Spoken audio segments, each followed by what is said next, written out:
8-10 তাৰিখৰ পৰা ভাবিব আৰম্ভ কৰোঁ, ৰাস্তাৰে গৈ থাকোঁতে যদি মই সোণৰ কলহ এটা পালোঁ হয়, জীৱনটো জীয়াবলৈ চাগে আৰু অলপ সহজ হ'ল হয়। লিগিৰি দুজনীমান থাকিলে হয়, আৰামত বনাই বনাই খোৱালে হয়, গাৰ বিষ হ'লে মালিচ কৰিলে হয়, মূৰৰ বিষ হ'লে পিটিকি দিলেহেঁতেন, কাপোৰ ধুই দিলেহেঁতেন। মাইনা পেণ্টকেইটা বাৰু মই নিজেই ধুলোহেঁতেন। কি যে ভাবি থাকোঁ নহয়, কিন্তু ক'ত আৰু মোৰ ধনকুবেৰে মনৰ কথা বুজি পাব। বাৰু আজি টিকা ফটা ৰ'দ দিছে যেতিয়া কম খৰচত টেঙাই খাব লাগিব। ঘপককৈ ৰুমৰ খিৰিকী দি ছাইডৰ মানুহ ঘৰত দেখিলোঁ মেষ্টা টেঙা এজোপা।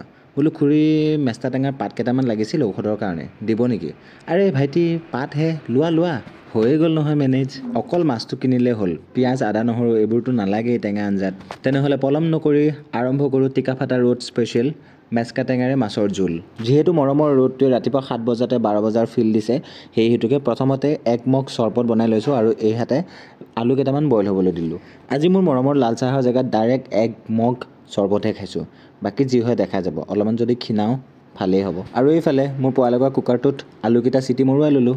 আৰু এইফালে মোৰ মাছখিনিও ভজা হৈ গ'ল। যিহেতু আজি মিঠাতেল আৰু এটুপিও নাছিলে, সেই হেতুকে মাছ ভাজি লোৱা তেলখিনিতে কেইটামান মেথি গুটি দি মেষ্টা টেঙাৰ পাতখিনি দি ভাজিব আৰম্ভ কৰিলোঁ। পৰিমাণ মতে নিমখ আৰু হালধি এড কৰি আকৌ অলপমান ভালকৈ লৰাই ঢাকনাখনেদি ঢাকি সিজিবলৈ দিলোঁ। আনহাতে মোৰ পোৱা লগা কুকাৰটোত কলিতা চাউলৰ ভাতকেইটাও পাতি দিলোঁ। এতিয়া বইল কৰি ৰখা আলুখিনি অলপমান মেছ কৰি পেলাই মেষ্টা টেঙাখিনি দি ভালকৈ লৰাই আকৌ অকণমান সময় ঢাকি ভাজিবলৈ দিলোঁ। আৰু এইহাতে মোৰ পোৱা লগা কুকাৰটোত চিটিটো মৰুৱাই ল'লোঁ। এতিয়া সময় হৈছে ভকভককৈ উতলা গৰম পানী দিয়াৰ। যিহেতু আৰু খাবলৈ বেলেগ একোৱে বনোৱা নাই, সেই হেতুকে ইচ্ছামতে পানী দিছোঁ আৰু ভকভককৈ উতলিবলৈ দিছোঁ। যেতিয়া ভকভককৈ উতলিছে তাতে 3 পিচমান মাছো দি দিছোঁ।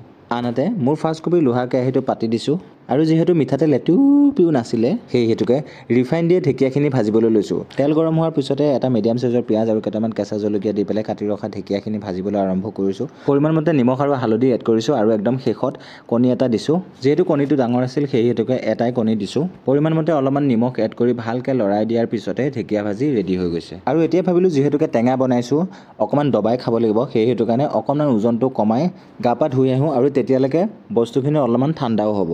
আৰু এতিয়া পৰিৱেশন কৰিবলৈ লৈছোঁ ঘৰৰ চাউলৰ ধপলা ভাত, ঢেকীয়া আৰু কণী ভাজি, ৰাতিৰে ৰখি যোৱা কেইপিচমান পনীৰ আৰু মেষ্টা টেঙাৰে মাছৰ জোল আৰু অলপমান ভোট জলকীয়া। এইফালে টেঙা আঞ্জা আৰু কেঁচা জলকীয়াৰ কম্বিনেশ্যনটো মোৰ খুবেই প্ৰিয়। ভালকৈ মোহাৰি লৈছোঁ আৰু তেটো গুৰিলৈকে গিলিলোঁ।